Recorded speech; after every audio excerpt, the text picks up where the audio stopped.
We are starting in the Tzurba. We are on page 99. Today we're dealing in the dinim of Amidah B'Shat Tefillah B'Shat Shmona Esrei.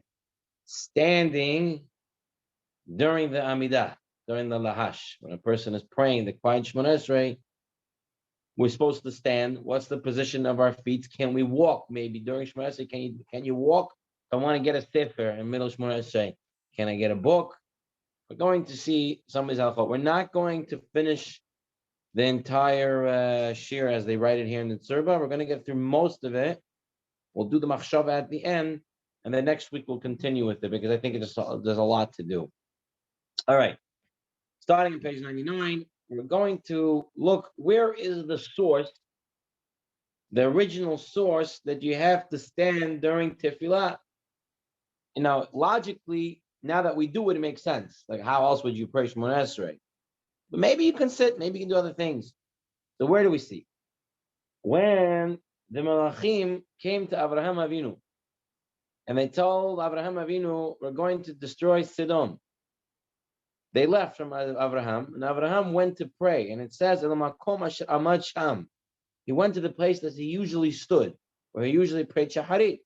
Zut Tefilat Shaharit. The Midrash Sikta tells us that this is Tefilat Shacharit. Mikan Amru Rabbeinu Zechron Lebracha Avraham Tiken Tefilat Shachar. That's how we know Avraham made Shacharit. Now, how you know about the standing? Tefilah Me'umad. Tefilah has to be standing. Dichtiv, because it says Asher Amad Sham. Avraham was standing there.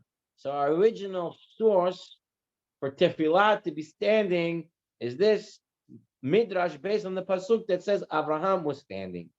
Now, the Rambam Hilchot Tefillah, Rambam is a Rishon, and Rambam tells us as follows: Shmona dvarim tzarich hamitpalel lehazaher behen v'la'asotan. There are 8 things you have to be careful with when praying. Now, if for whatever reason he was pressured, or he was forced not to do it, or he didn't do it and already it passed, it doesn't stop the tefillah from being valid. If you didn't do these 8 things, the tefillah is Rabbi Yosef. If you don't do these 8 things, your tefillah is still considered a valid tefillah, but it's not proper to do it without these 8 things. What are these 8 things? And the Rambam says, first thing is ve'elohen, amidah, standing up. First thing is you have to stand. When you're praying Shemona, and when you talk about tefillah, you have to stand. You have to face the Beit HaMikdash. That's why here in the U.S., we face east, because that's the way to Eretz Yisrael. If you're in the west, right, you're in Iraq, you're going to be facing west to Eretz Yisrael. So you have to know where in the globe you are compared to Eretz Yisrael. Facing the Mikdash. B'tikun haguf, you have to prepare your body. You can't smell, you have dirt on you, you have to prepare it. And you have to prepare your clothing. You can't come with dirty clothing to pray to Hashem. Make sure the place is appropriate to daven. You have to control your voice. I'm not clear what that means. What does it mean, controlling your voice? Maybe it means you can't scream.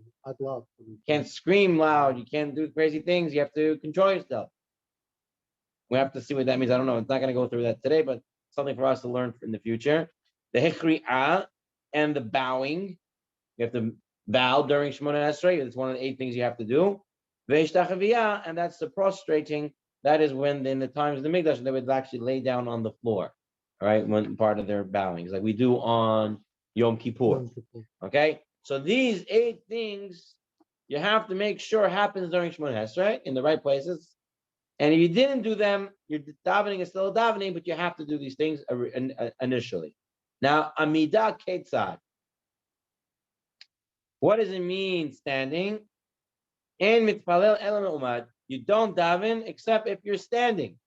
Shemona Esrei has to be standing. Now, Haya Yoshev Esfina Ba'agala. He's sitting on a boat or a carriage. Right? Im yachol la'amod ya'amod. If you can stand up, stand up. V'im lav yashev b'mkomo v'yitpalel. But if you can't stand up, then he sits in his place and he prays. We already dealt with this idea with the plane. You remember a couple of shiurim back in volume 10, we dealt with davening on the plane. And we said, if you can stand, stand. If you're going to be bothering people and other stuff like that, you better sit. That's all the Poskim pretty much say. So what the Rambam is telling us is that you're supposed to daven standing. Whatever reason you can't stand, you sit and daven. The main thing is that you daven. But standing is important. But if you couldn't get to it, you didn't get to it. Now, that was the Rambam. We have the Tur. The Tur is also a Rishon. And he says as follows. So, you have to remember, the Tur says as follows. The Tur says, you have to remember that tefillah, that we have prayer, is also in place of the korban. As it says, you would, instead of the korbanot, we use our lips. And it says, serve Hashem with all your heart. When do you find a job or work with the heart? What is the service of the heart? It's davening. And since davening is in the place of korban, that's what he says. You have to be just like by a korban.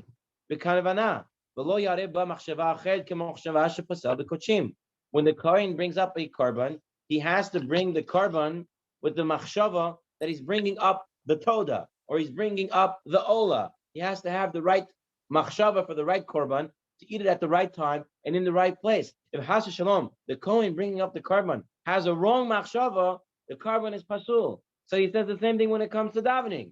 When davening, it's in the place of the korban. So if you have the wrong kavana, a mixed up kavana, your whole korban pasul.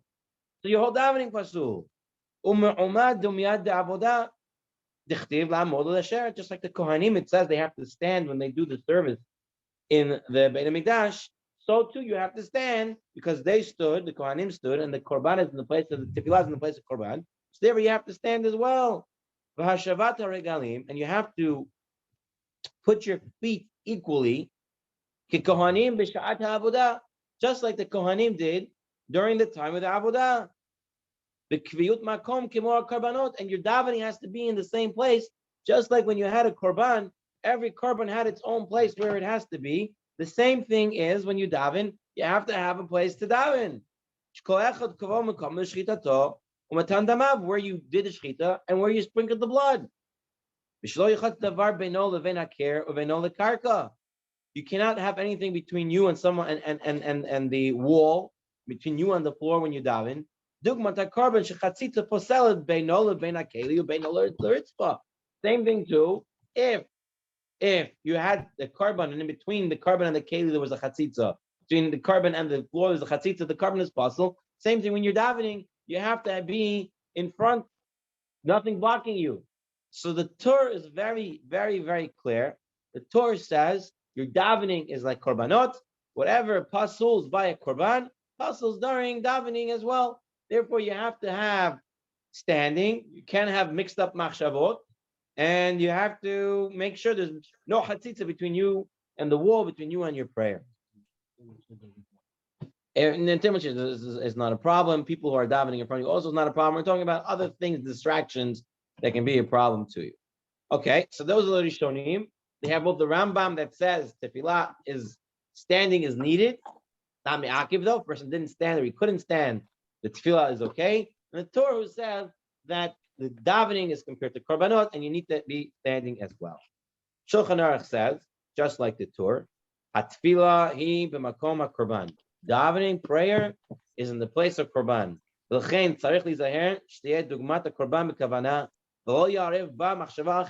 a korban, you had the wrong machshava, it becomes pasul. If you have the wrong machshava, wrong thoughts while you're davening, it becomes pasul. And you have to be standing. So the Shulchan Aruch seems to be learning clearly like the Torah, that he says that korbanot, the davening is in the place of korbanot, and therefore you need to stand just like the Kohanim stood during the during the avodah in the mikdash. Now, Mishnah Berurah adds on. This is stuff that we do. Katav b'darchei Moshe. Now, who knows who's the darchei Moshe? Who's the darchei Moshe?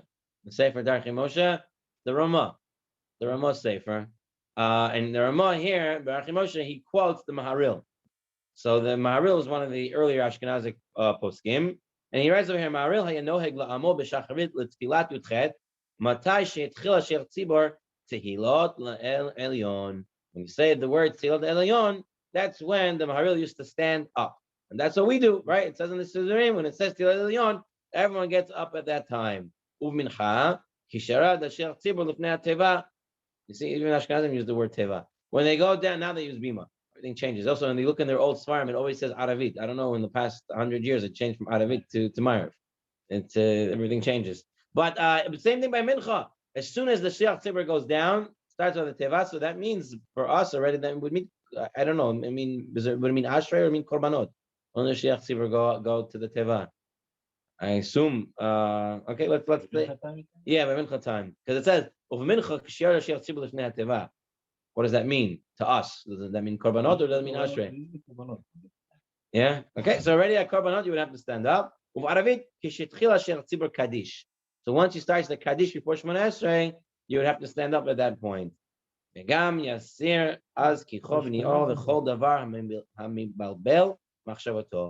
at this time as well, you want to clear yourself up from anything that can mix you up while you're davening. So if you have something in your nose, something in your throat, something in your pocket, something in your pants, you have something bothering you, something that can distract you from tefillah, at this point, when you get up for the prayer, that's the time you should just put everything away. This is when it comes Shemona Esrei, you have nothing distracting. Okay, so what we came out from this part right now is that you have to stand during prayer. Again, the Rambam said, if for whatever reason you didn't, either honest or either you forgot, or you just couldn't, you're on a plane, you're on a train, you're on a bus, and you couldn't stand up, your tefillah is a good tefillah. It's not me'akev if you didn't stand up, but standing is important. And the original source for standing, as we started, was Abraham Avinu, where it says, El makom asher amad sham, where he used to stand. And that's the source for standing. Now, what does it mean to stand? Right? If you remember on Pesach, we had to know what it means to lean. So to lean meant you have to lean on something. Now, what does it mean to stand? Can I lean on something or not? So the Beit Yosef writes, you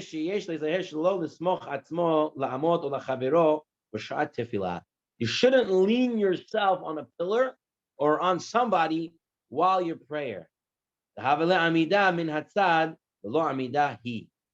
it's going to be considered standing with support and not standing on your own.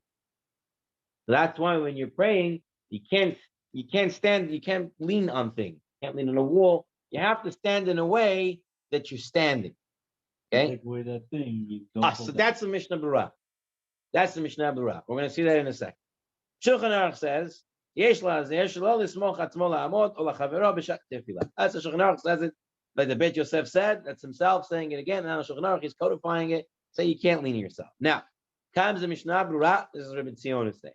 Tzion said, if there's something there and you're leaning on it, but you're not really leaning on it, because if they pull it away, you're not going to fall, it should be okay. Not, yes, that's what the Mishnah Berurah says, but we're going to see. That's how we go. We actually, from the Lashon of the Mishnah Berurah, that's only, you can, the Mokum Atchak, you can rely on that. And in fact, in the Yalkut Yosef, he doesn't really give that leniency. We're going to see. Let's take a look at it, all right? Let's take a look at it slowly. All right, Mishnah Berurah, 102, source 8, Tzurba Rabbanan. Let's take a look. Shalol Ismo, Chatam, Mishnah Berurah says, the reason, the Tfilah Tricha Amida, if you're standing and you're leaning at something, it's not considered standing. So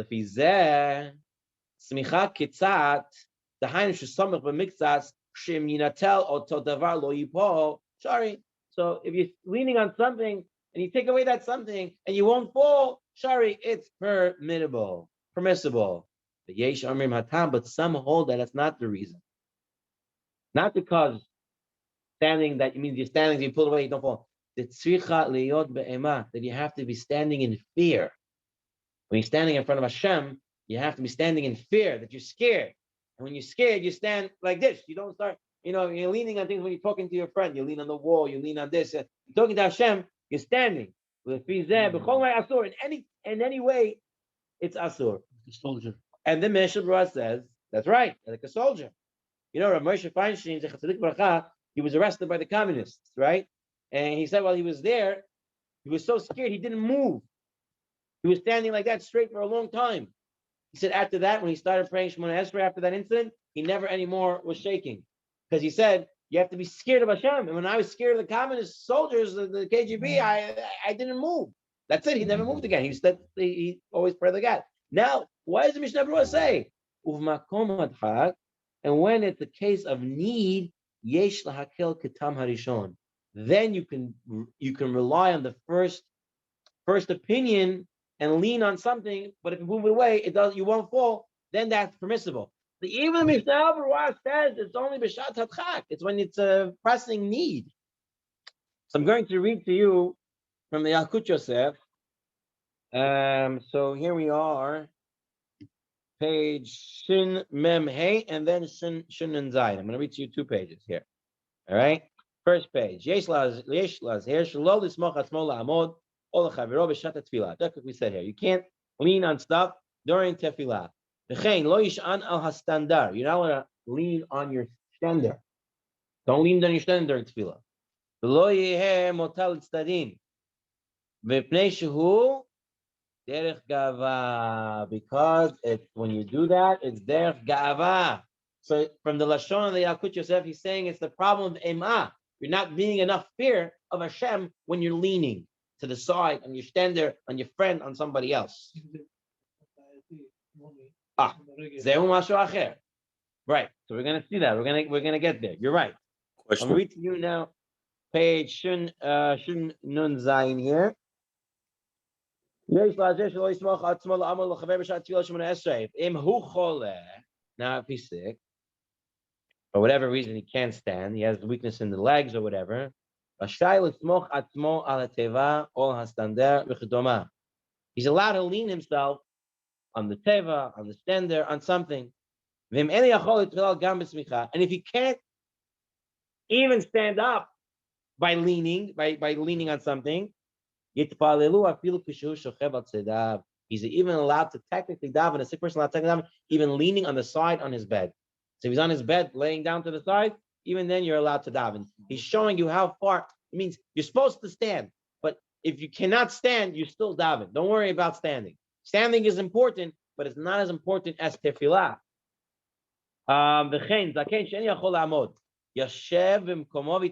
He sits in his prayer and he davens.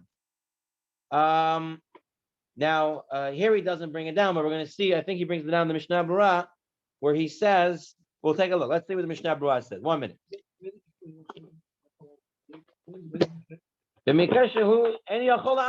He can't stand up. It's difficult for him to stand up. We're going to see what the Mishnah Berurah, let's take a look one more.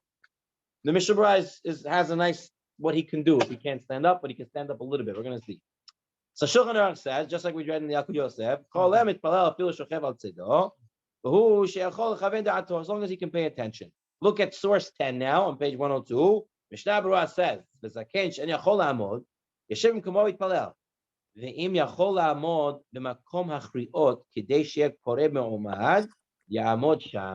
so what he can do is, if it's hard for him to stand the whole time, he can sit during Shemona Esrei, and during the Beracha, Baruch Atah Hashem, where he has to bow, he can stand for a minute. So he stands up, he bows at that point, and he sits back down. And that, according to the Mishnah Berurah, according to Yalkut Yosef, according to everybody, that would be okay for someone who is difficult for him to stand. Okay, so far, we have standing is important. You got to stand. You got to stand. Can you lean on something? Seems to be Mishnah Berurah has 2 opinions. Mishnah Berurah says in a shat hadchak you can lean on something that if you pull it away you won't fall. It seems the Mishnah Berurah rather holds that you shouldn't do that, and Yalkut Yosef seems not to give that leniency of leaning on something if you pull it away. The Yalkut Yosef seems to be saying that you should definitely stand straight when you do it. Malkiel, you have a question? Yes. What about Kaddish? People sometimes recite Kaddish, they lean on the stanger or in the table and like that. Kaddish, as in what Um, sense? To is say Kaddish, to answer Kaddish, which part? while they're saying no, they're saying that they're reciting the Kaddish and they're leaning on something at the same time, like elderly, especially. They're Uh-huh. able to stand. They just don't know. They just do we have to tell them stand up straight or? I don't know for sure, but I don't think so, because if here we see by Shemona Esrei, which is the main part of Tefillah, and we're seeing that old people who is difficult, they don't have to stand up the whole time. Then for someone who has to say Kaddish, I cannot see it being enforced that they must stand up straight. They say it as the best as they can standing, but I don't know for sure. We'll definitely take a look at it and get back to Bezat Hashem. It's a good question. Thank you. A different question. Yes, Avram. According to this Gemara in Mishnah, are we allowed to sway back and forth? Ah, very good. Shuckling back and forth. The Yiddish word of shuckling, shaking back and forth. We're going to get there. If you stick around long enough and we have enough time, we will get there. This is part of the Tzurba Rabbanan. He will get into it. Good question, Avram. Okay. Now, before we go on, so we know we have to stand. Now, standing means I'm not sitting. Can I stand and start to walk around during Shemona Esrei? I'm standing, I'm not sitting. Can I walk around? So we're going to see that there will be certain cases where you're allowed to walk during Shemona Esrei. Very interesting. Let's take a look at Mishnah Berurah. Mishnah Berurah says, Nafal sefer ala aretz, ve'en yachol lechaven. Person in the middle of davening Shemona Esrei, and a sefer falls down from the shelf. He can't daven anymore because he's all worried about the sefer. He's mutar lagvio. He's allowed to move from his place. Kishasiyem bracha shu omed ba. He finished the bracha refeinu. Yisrael. He stops the bracha. He walks over, picks up the sefer, kisses it, puts it back on the shelf, and he goes back. He's allowed to do that.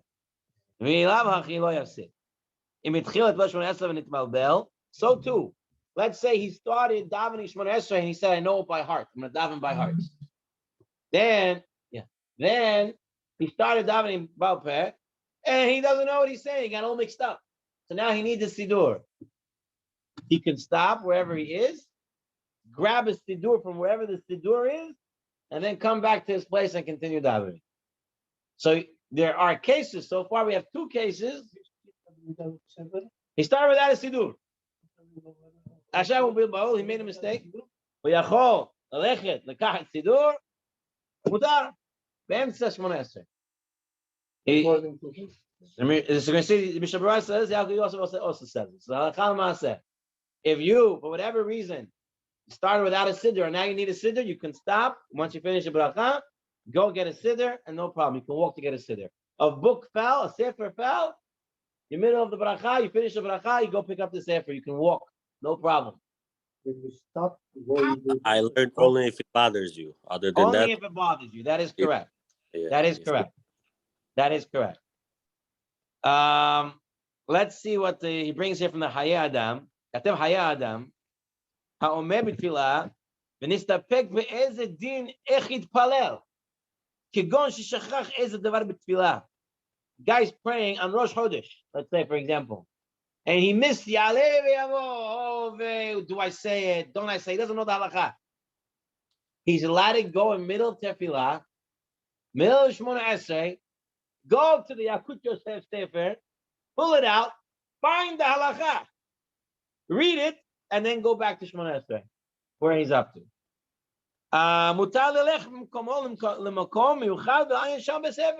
He's allowed to go and take a look at the Sefer. That's only if nobody else is praying, so he won't go in front of them. No, he's not allowed to go in front of the another person that's Moving praying. in front of people, that's a different issue. We're going to deal with that eventually, but technically, he'll be allowed to move in the middle of his davening. He says whatever bracha he's finished, and he gets up and he walks. He gets the sefer. He's ayam b'sefer. He looks in the sefer. No problem. Ken, yam ken maskim b'zeh. that's allowed. You're going to see. That would be allowed during Shemona Esrei. You're allowed to do that? To go during Shemona Esrei, you would be allowed to do this. Chai Adam says further, although he says he's not sure in this, the Chai Adam says, not only that, he says Ve'emutar l'shol hadin. If he's allowed to ask the halacha during Shemona Esrei, he finished one bracha, and he wants to come over to you and says, "What do I do? I forgot Yalvayor." He wants to say "V'nereli demutar," but he says "Tzaruch iyun." I don't know for sure, but it seems to me that would be mutar to ask someone what the din is if I missed something. He doesn't paskin that way. The Hayei Adam was leaning that way, so it means that you can technically walk in middle of Shemona Esrei, pull a sefer, read the halacha that's tzarich for the davening to know what to do, and then go back to Shemona Esrei. So Let's why? see what it says in Tfilah Kihilchata. It says over here, someone was praying, and a telephone began to ring. V'tchila telephone itzatzel, makishim badelet, or someone is ringing the bell, and you're praying Shemona Esrei, right? You stop. You say, who's ringing there, right in your head? And the guy doesn't stop. He's calling non-stop. So what do? And he can't daven, he can't have kavanah, he doesn't know what he's saying because the bell's ringing, the phone's ringing. He goes, he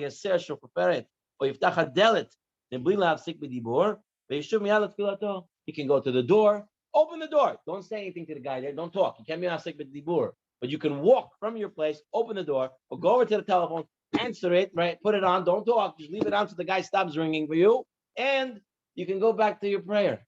That's what he says in here in the Tfilah Kihilchata. Okay, he says the same thing here. He says with the child. Let's say you're praying and the child's making a lot of noise. You're allowed to stop your bracha. Stop, right? End the bracha, and then you try to get the child to give him a lollipop or something like that. And he says even if he's bothering you so much, you're allowed to even pick him up and move him somewhere else. But you're not allowed to speak. Now we'll take a look in the Yalkut Yosef. So you want to see what the Yalkut Yosef says? So we'll take a look. This is on page Shin Nun Hey. He says as follows. Everything that we said. A book fell, a sefer fell, and it's bothering him. Middle of Shemona Esrei.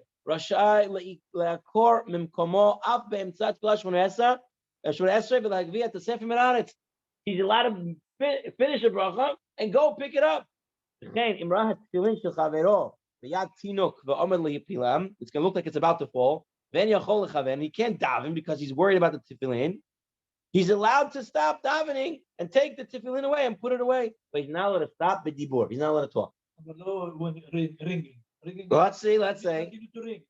V'chen im hitchil hitpalel ba'al peh uve'emtze tfilato hitbilbal ve'en yachol lamshich. He started praying ba'al peh. Doesn't know what he's talking about anymore. Which bracha I'm saying? What bracha I'm saying? Mutar lo leikorim komo v'kach sidur v'lehemshech tefila mitoch hasidur. He's allowed to go. Middle Shemona Esrei, take a siddur from the shelf. V'chen im be'emtze tefila hutzach likach et mashkefav l'tzarech tefila. All of a sudden, he can't see. He needs glasses now. He's allowed to go in the middle of davening to get his glasses. Rashai l'tasek bazeh, allowed to keep it mashkefav. Ulam l'chatchila chaydem tefila yisader m'komo mashkefav. Kedei shlo yitzach la'afsik be'emtze tefila Shemona Esrei. But he says, if you know you need glasses, please make sure to have them beforehand. And don't start Shemona Esrei and say, oh, now I need my glasses. Let me go take a walk to the other side of the shul to get my glasses. That you don't do. And he says the same thing. Let's just now look up. Now he doesn't say about the ringing part, but he says as follows: Hamit palel v'kov'o nafal be'entzat tfilat Shemona Esrei. The guy has a nice hat, but it's a little loose. He made kriyot shtachavot, hat fell down. Middle Shemona Esrei, right? V'nishar b'kova katan, and now he only has the small kippah.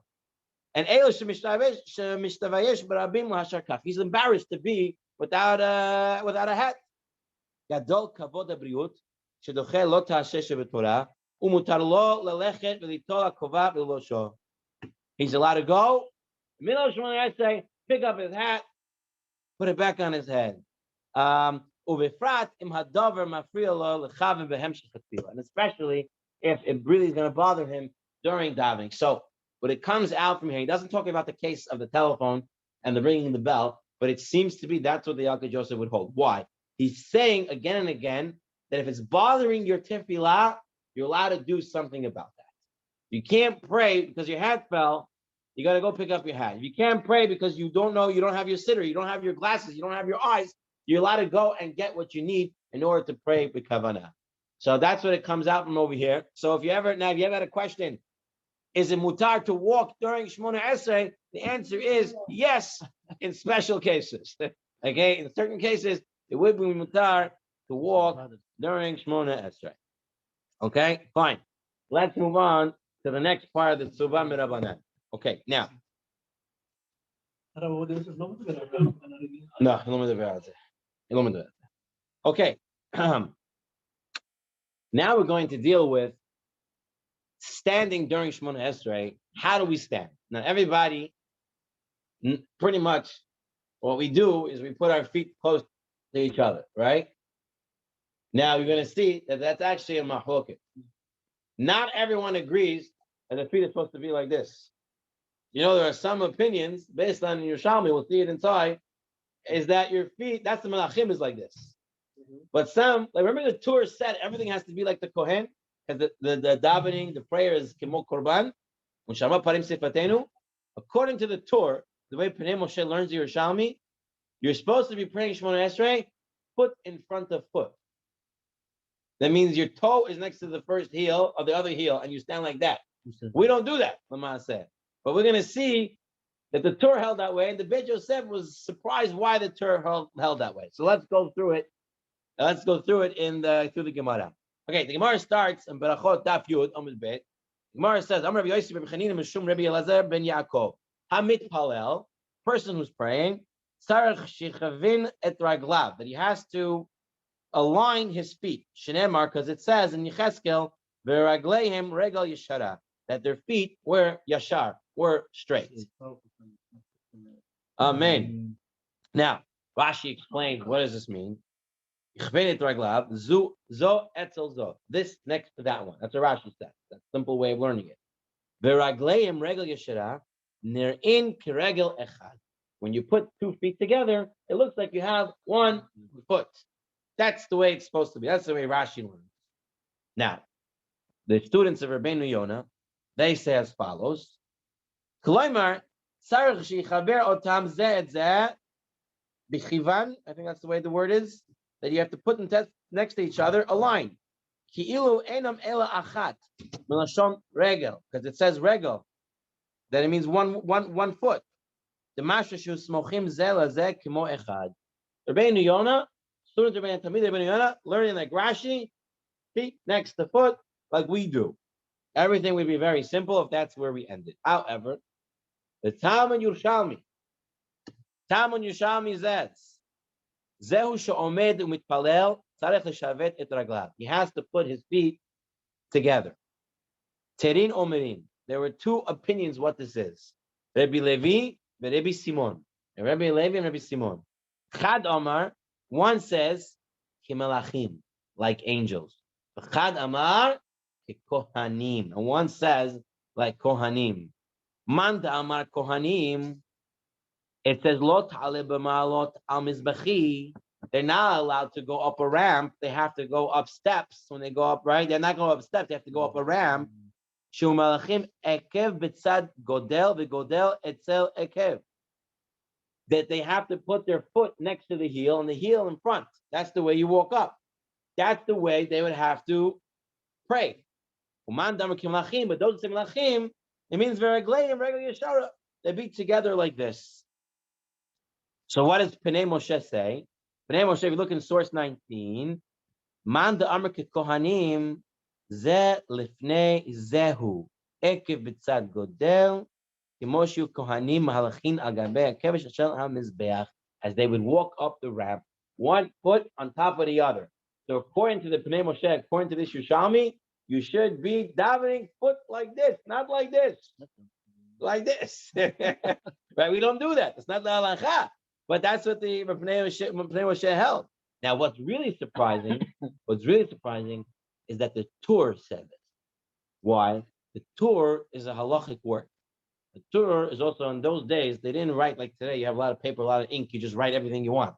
At that point, it was very to the point what the actual halacha is.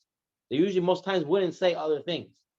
The Torah was a halachic sefer, not like the Beit Yosef that brought down different opinions. He should have said the halacha as is, but he never said. He said like kohanim, and that surprises the Beit Yosef. Beit Yosef says over here, he says,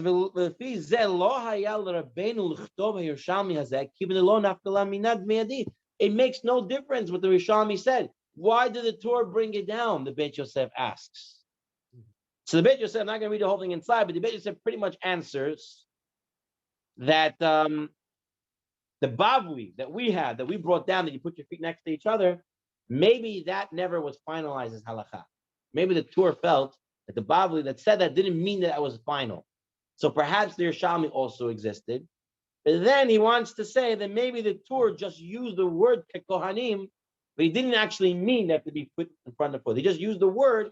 It means the feet have to be together, but not that way, but actually this way. So the Beit Yosef kind of says, the Torah mentions it, but he didn't mean that to be halakha. What did the Shulchan Aruch bring down halakha l'maaseh? Chavin raglav zeh etzel zeh b'chivan. Person brings his feet next to each other, as if there's only one foot, similar to angels. That's the halakha l'maaseh. Their feet have to be together. Now, before we move on, we have to look at the Mishnah Berurah. He says as follows: right? We said a person's on a plane, right? All the big poskim say, if you're on a plane, if there's no special place to pray, you should sit and pray. Don't make a Hilul Hashem trying to get up and stuff like that. Don't get up and make a balagan. You sit and you pray. If you're on a train or something like that and you can't get up for whatever reason, you sit and you pray. Now, if you're sitting and praying, Mishnah Berurah says, make sure your feet are together. Even if you have to sit and daven, you still make sure your feet are together. So one is not dependent on the other. Meaning standing is standing and feet together is feet together. Old katav, shal yismoch az la'acharav v'lo yeh mutal tzadav v'al yishot raglav v'al yarkavim zeh al zeh v'shekol zeh hu derech ga'ava el yoshev v'rosheh kafuf. And if he has to sit, you should not lean backwards, not lean on the side if you have to daven. You don't daven like this on the plane or like this or like that. You stand straight, your head down. Okay, that's not. You shouldn't be a bal gava. You should do it be'ema. Now, you're going to see a lot of people doing this. We're going to see in the Yalkut Yosef, he doesn't seem to hold this way, but a lot of people do this. What do people do? You see their feet. The feet we said have to be like this during prayer. Some people do this. They put their heels together, and the front feet go where the front feet go. This is based on the Piskei Teshuvot. We're going to see the Yalkut Yosef if he actually holds this way. Let's take a look. He brings as follows. He says as follows. Someone who has an issue, a problem with putting his 2 feet together, be difficult. He's allowed to separate his front of his feet from each other. It's enough that his heels go together. That is enough. He says, and it happens that we found now manuscripts from Rishonim that also agreed to this shita. And there are actually people who hold this way lechatchila, that not to put their feet together, but rather to put only their heels together and keep their feet out like that. So Piskei Teshuvot says if it's hard, you can do that. And he says there are people who do that lechatchila as well. Then he says over here, now you have old people or sick people, and it's hard for them to put their feet together, and it's going to be painful for them. It'll be painful. It's hard for them to have it together. It's better to not put your feet together. Because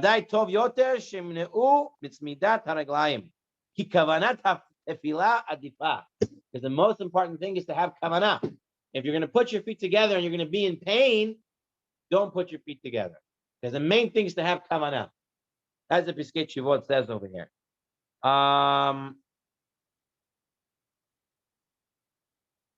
However, he writes, as much as he could, he should put his feet next to each other.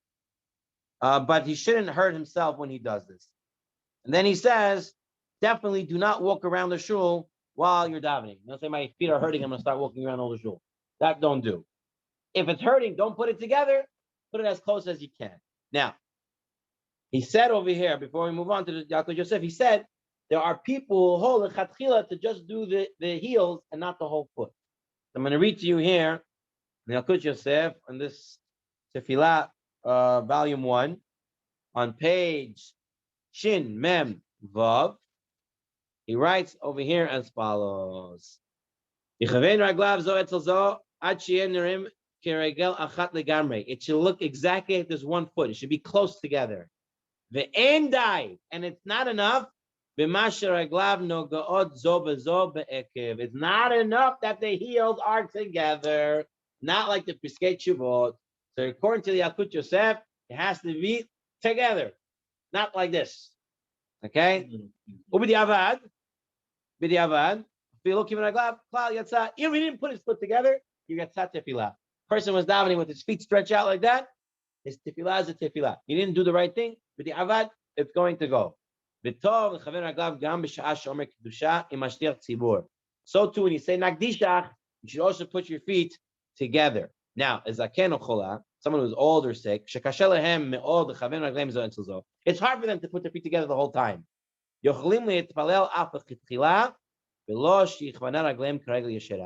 allowed to daven even lechatchila. Sick or old person or anyone who's hard to put their feet together, lechatchila, you're allowed to daven without your feet being together. Person's praying on the train, or he's flying.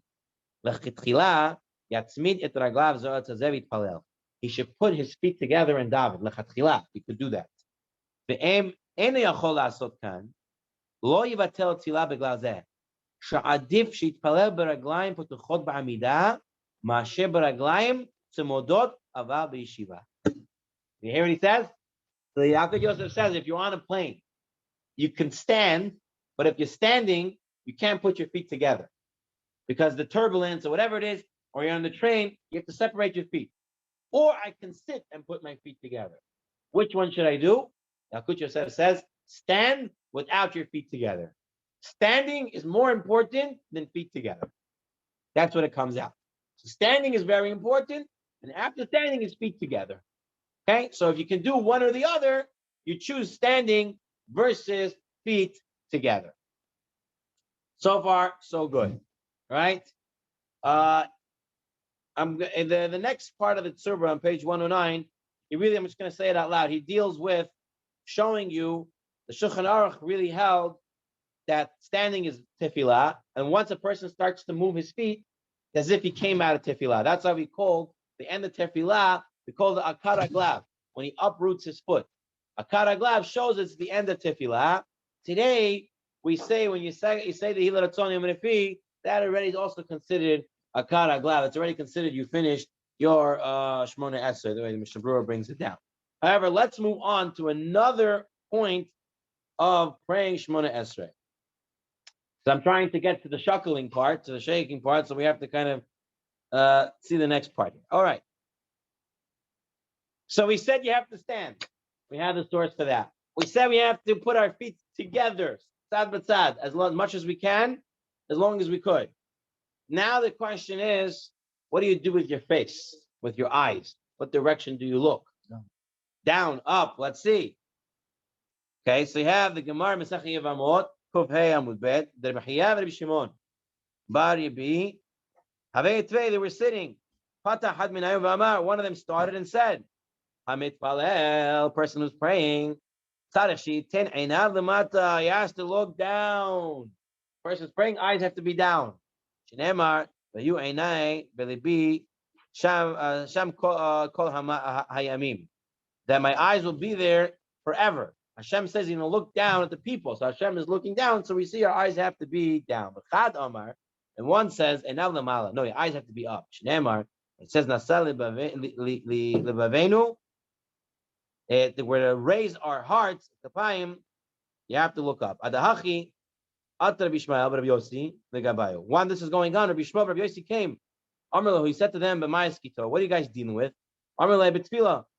Amr, Kach Omar Abba. So said my father, Rabbi Yossi. Hamitpalel tzarich sheiten einav lemata v'libo lemala.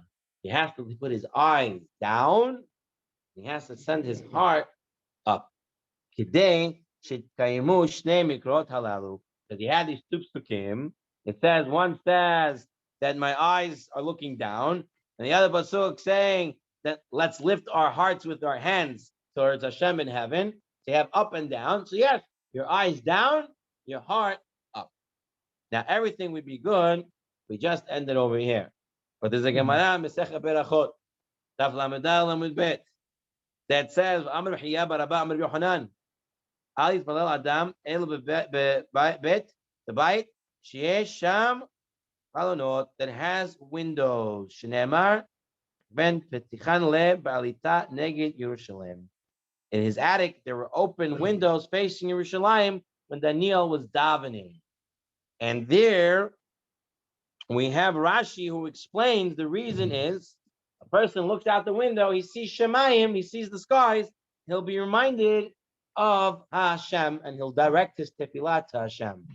But if you just told me my eyes are supposed to be down, then why do I need windows to see the skies to remind me of Hashem? Right? Rashi says you have the windows so you can see outside, reminds you of Hashem. Before. Okay, good. So he brings over here from the Bet Yosef. The Bet Yosef is quoting the Mahari Bahav. He writes as follows. Because of this difficulty, the Talmid Rebbeinu Yonah write that the reason one needs a room with windows is not to look outside, but rather to have good airflow. You want to pray in a Beit Midrash where there's a good air. Others, ba'avir tov. Others want to say be'or tov. You want to have good light. I learned Rebbeinu Yonah. Whether it means good light or it means good air. That's why you need windows in the shul. But aval Rashi shipir shel chalonot gormin lo shichaven libo shemistakel kapei shemayim v'libo nechmek. It's kasher, then it's hard. So he wants to write. So he wants to explain. The Beit Yosef wants to explain, like Rabbi Menashe said. The vayesh lam shemash katav shistakel kapei shemayim. Does that mean the whole time you should be looking outside the window at the sky? That's not what he means. If during davening he looks up for a second, he'll see the skies, right? And then he would face his heart to Hashem. So you can say, like you said, you're looking in the beginning. For a second, you're middle davening. You looked up. Oh, yeah, I'm middle davening to Hashemayim, and he continues to daven. Okay, so what is the Shulchan Aruch Chol Halacha Maaseh? So we're on Siman 95, Sif 2. He says as follows: Tzarich shikof rosho me'at. A person during Shemona Esrei has to bow his head down somewhat, look down. That his eyes should be facing the ground. He should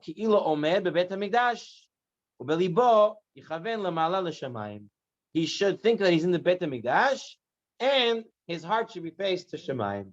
So Shulchan Aruch brings halacha l'maaseh that a person does like we brought down from Yishmael ben Yossi, eyes down, heart up. Mishnah Berurah brings as follows. He says over here. First, he says, "V'otan hamagbihim rashehem ve'enehem lemala ke mevetim al hagag." There are those who daven, and look up the whole time while they're davening. Hamalachim ma'aligim alehem. The malachim make fun of them because there's no source for that. You've seen sometimes people davening like this the whole time. There's no source for that. To put your head up while you're davening. No such source. What? That's it, they didn't accept it. But the malachim make fun of it. That's not the way you daven. You head down. Not head up. Okay, now he says over here, that this whole thing, anyone who does not close his eyes, Mr. Bro is bringing an opinion. If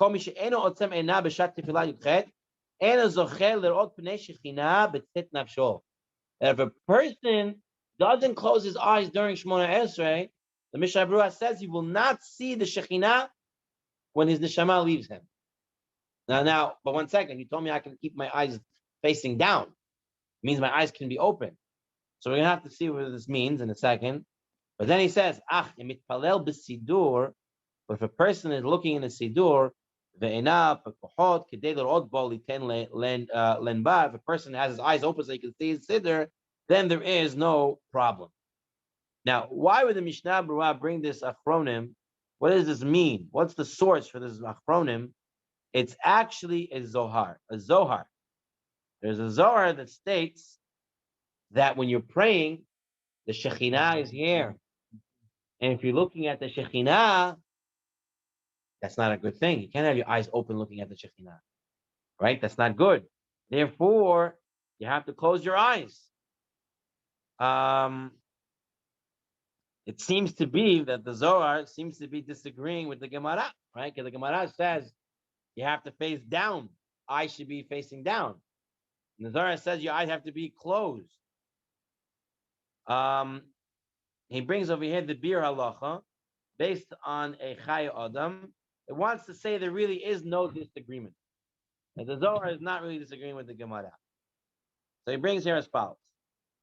See the Sefer Ma'amar Mordechai who writes that according to the Talmud, there is no prohibition having one's eyes open as long as he's facing down. However, the Achronim brought in the name of the Zohar that one must close his eyes. It seems from the Chai Adam that the main prohibition, the main Isur, even according to the Zohar, is looking with open eyes at anything else. The problem with your open eyes is not looking down. The problem with your open eyes is looking around during tefillah. That is the problem. Eyes down is not a problem. But if his eyes are directed downwards and he's not planning to look at anything else, he's not mechaven to istakel al mashu, right? Then that would be mutar. Nevertheless, the chatchila, the Chai Adam says, a person should keep his eyes shut during tefillah. That comes from the Mishnah Berurah, that comes from the Chai Adam, that it's best to keep your eyes shut during Shemona Esrei. Close your eyes. Now, let's see what he says here in the Akut Yosef. Bring in this chelik of tefillah, chelik Aleph, page Shin Nun. I'm going to say what he says over here. He said, "Tzarich she'ikop rosho me'at be'ofen she'einav l'matel haaretz." Right, your head should be face down, eyes facing down. Ve'yachshov ki'ilo omer bet hamikdash, v'libo yichaven l'malel l'shamayim, and his heart should be facing to Shemayim. He doesn't say here that your eyes have to be shut. He does bring it down in the footnote over here, and he ends up pretty much saying the same thing. He actually wants to say the Zohar is not arguing either, that the Zohar himself actually said, he wants to say the Zohar, not that the Chai Adam said it, but the Zohar himself is saying the problem is looking anywhere else and not looking down. Looking down is not a problem. Looking anywhere else would be a problem. So we come out, that when you're praying Shemona Esrei, head should be tilted downward, eyes, if open, preferably at your Siddur. If you're not using a Siddur, you can close them. If you don't want to close them, you can look down. You shouldn't be looking anywhere else. So far, so good? Okay. Now, we have a few more minutes. We're going to get into the swaying, or what we call is shuckling. All right. Shuckling. We're on page 113. We're at source 33 in this shiur. Okay. Rabbi Moshe? Yes, Tali. So if you're playing with eyes closed, how are you supposed to imagine Hashem's name, the Kavana, Yud, Kei, Vav, Kei, was, who is, will be, all this stuff? If it's in the Siddur, I want to know by looking at it. It's hard to imagine it at the same time. At the point where you already know it by heart, you'll see it in your eyes. Then you know that now you can close your eyes. Till that point, you can continue to look in your Siddur. Kol hakavod, you have those kavanot. It's not easy. Baruch Hashem, you're doing it. Very good. Now, it says, Rava, when he came to prayer, he would take off his cloak and he would put his hands together, clasp his hands and pray. He said you should be like a slave in front of the master. That when you pray, you have to upachar yedeya. You should clasp his hands, umatzali, and he should pray. Amrka avdak kamed Maria. A person should be like a slave in front of his master. Shulchan Aruch writes, maniach yado alibo kefotin. Person should place his hands folded on his heart. I'm not sure how you understand this. Folded. Hayemanit al hasmalit. Putting the right hand on top of the left hand. It means like this. I don't remember what my father said. I wasn't paying attention. Like this? Okay. So it seems to be saying, but Omed ke'evid lifnei rebo, person should stand like an evid in front of his master. Like this when you're praying. Ali bo. So your heart's, if your nipples around here, it's about 3 inches under is your heart. So right about here, you're holding yourself like this. Okay? That's a Shulchan Aruch says. Rabbi Mordechai used to do it. Oh yeah, Mordechai used to do that? That's a dikla bracha. So that's what the Shulchan Aruch says. So, Shulchan says that too. Okay. See, now you know why they're doing it.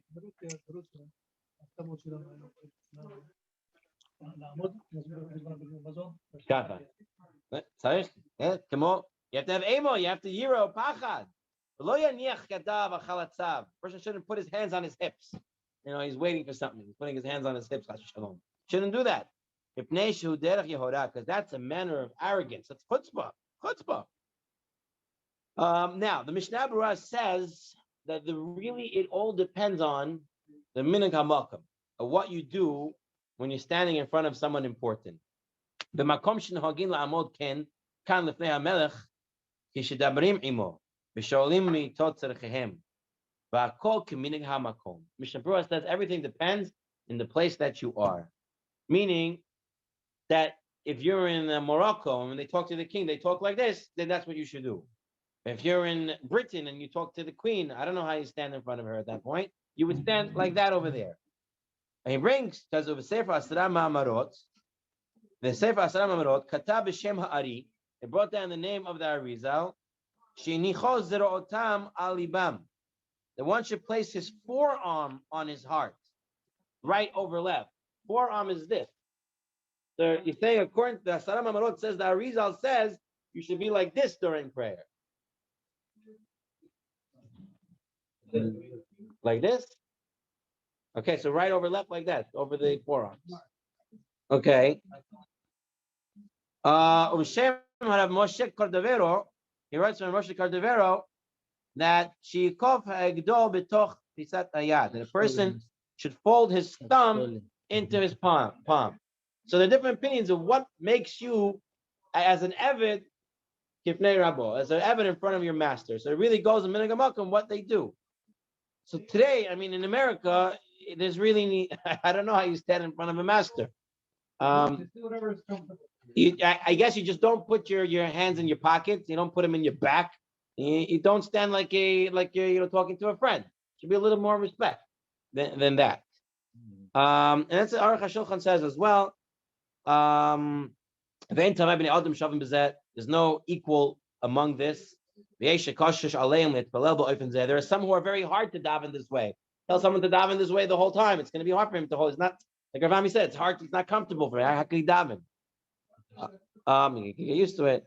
The stender, but you shouldn't put your hands on the stender.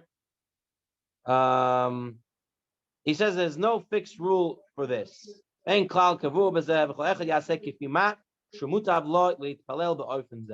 Person should stand somewhat comfortable, that's respectful, and in that ofan he should pray. Now let's take a look at the Yalkut Yosef, what he says to do. He says, "Be'et tefillah shmona esrei yeniach yadav zo al zo al libo yad yamin al yad simo ve'omed ke'eved lifnei rabo be'ema bira ubafachad lo yeniach yadav achalatzav," and don't put it on your hips. Right, that's pretty much what the Shulchan Aruch said, right? Then he brings down from the Rabbeinu Arizal, Rabbeinu Hari, Yu panai kaf yamin al gabe achurai kaf simol. I don't understand what that means. Kaf yamin al gabe achurai kaf simol. Ve'yeh haperek ha'emtzai mishtei azorot keneged pnei hamitpalel. Does that mean also the same thing? Like that's, I'm not sure what that means. He says, you panai kaf yamin al gabe achurai kaf simol vaya haper ka'emtzai mishtei hazroot kineged penei hamitpalel. Is that something like that, right? That's what it sounds like.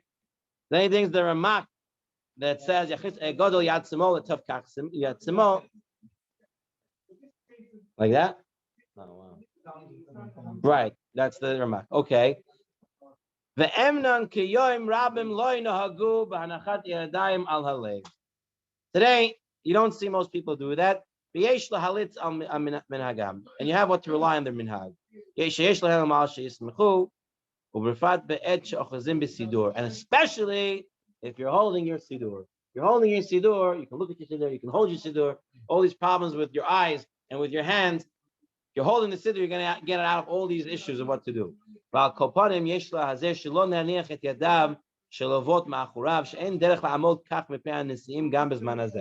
put your hands in your back or your hands on your hips, which is not respectful even nowadays, even where there's in the United States where we don't have these formal type of respectful type of positions. Even that we still wouldn't do in front of princes, in front of government officials, and or in front of people who are in power. We wouldn't do that. So I said what we should do is, if you're comfortable holding your hands in front of your heart, that should be good. If not, put your hands in a respectful position, and you pray in that way. Now comes the shuckling. All right. It says as follows. He brings the Ramah that writes v'nahagu hamadaktikim l'hitno'ah b'sha'ah shekorim b'torah. There are those who are very makbid that when they're learning Torah that they should shake. Dugmat Torah shenatanam beratet, because when Torah was given, it was given trembling. You have to be shaking when you're learning Torah. You're learning Torah from Hashem. And the Ramah brings b'sha'ah shemitpalalim. Hashem, because it says, Kal atzmotai ta'amurna. Because it says, all my bones are praying. It means everything should be shaking. That's the source for shaking. Now, the Mishnah Berurah says, V'yesh poskim sheholkin al zeh ve'omerim de b'tfilah ein l'hitna'ana. You should not be shaking back and forth when you're praying Shemona Esrei. ורק בפסוקי דזמרה, ברכת קריאת שמע ולימוד התורה, פירוש והפה מנהג להתנענע. When you're davening other parts and you're learning, that's when you do that. וכתב המגן אברהם, בדיעבד כמר אבי ודוד כמר אבי. Either opinion is acceptable. והכל לפי מה שהוא אדם. You have to really look at what that person is. If shaking is going to help him to pray, then mutar, the Mishnah Berurah says. And if shaking is not going to, then it's not good. It really depends on that person. What is good for that person to pray?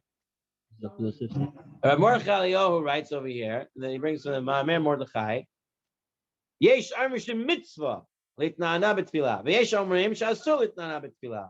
V'chein kol adam yivdok be'atzmoi eich mechaven tov yoteh b'tfilato. You have to check it out for yourself. What works better for you? If you see Shali Yadei Hananua, you're shaking, Yachol Chaven Yotet Tavutila Yasekach. Ve'im lo Yamot Ke'etz, he should stand like a piece of wood. Given Sha'ikahu Shechol Chaven Betfila, that a person should have kavanah and tefillah.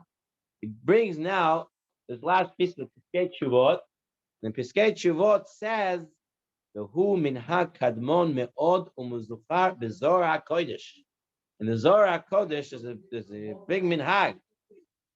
Sha'al Rabbi Abba et Rabbi Shimon, ma hatam shekol ha'amim shebolam einam mitna'anim. All the nations of the world, they don't shake. Nobody shakes. You see people standing in line. I mean, unless they're right. But El Yisrael levadam kishoskim b'Torah hem mitna'anim. Right today, I went to my kids forced me to take them to the library for a school project. They needed to get books on mercury and cheetahs. Fine.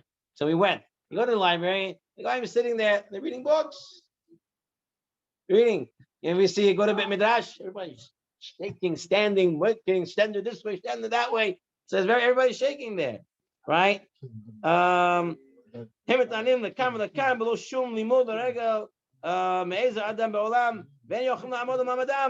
you can't stand still.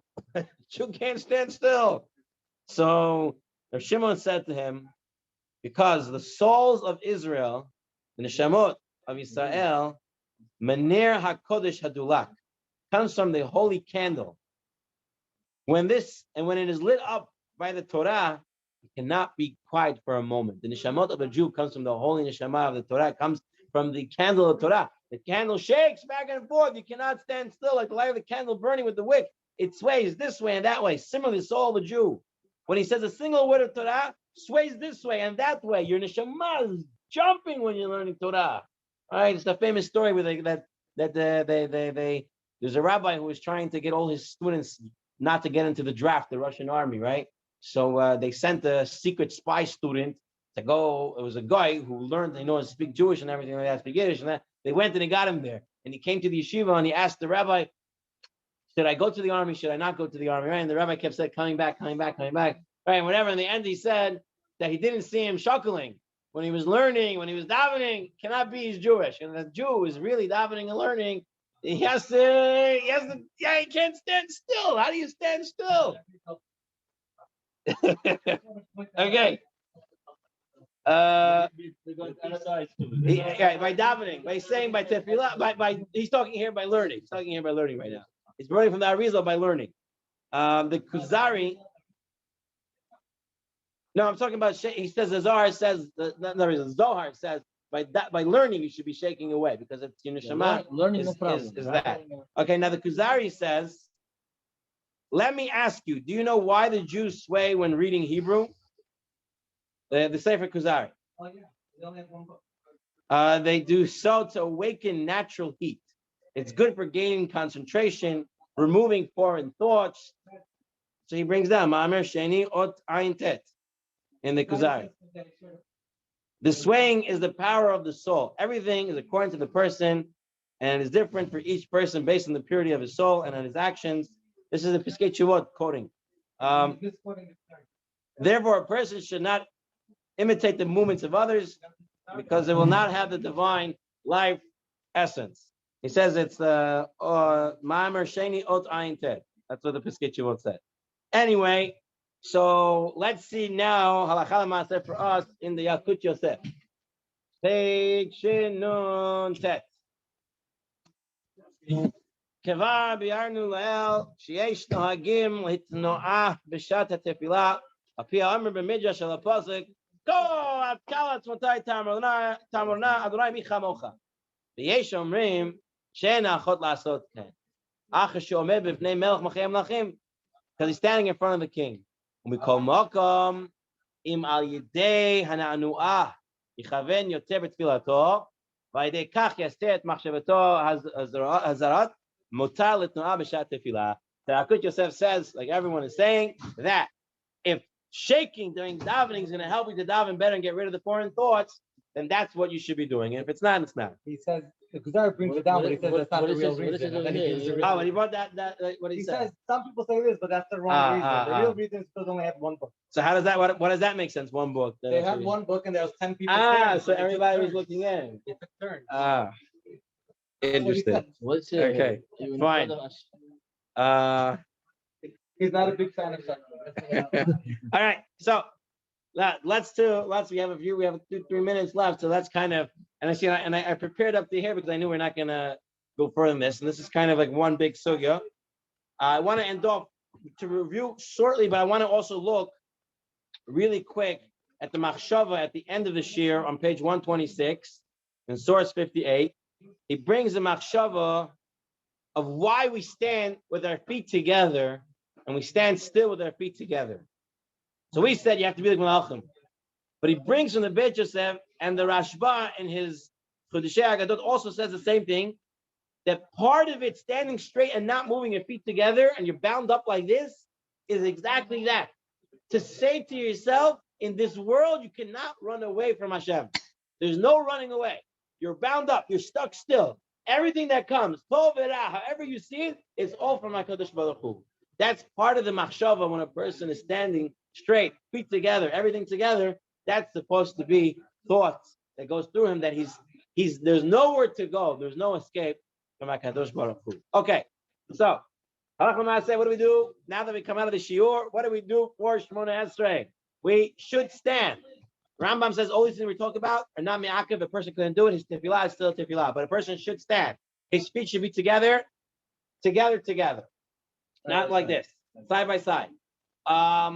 We said that a person during Shemona Esrei, his eyes should be down, his heart up, right? Should close his eyes if he's going to be looking around. And we also said, hello, David, how are you?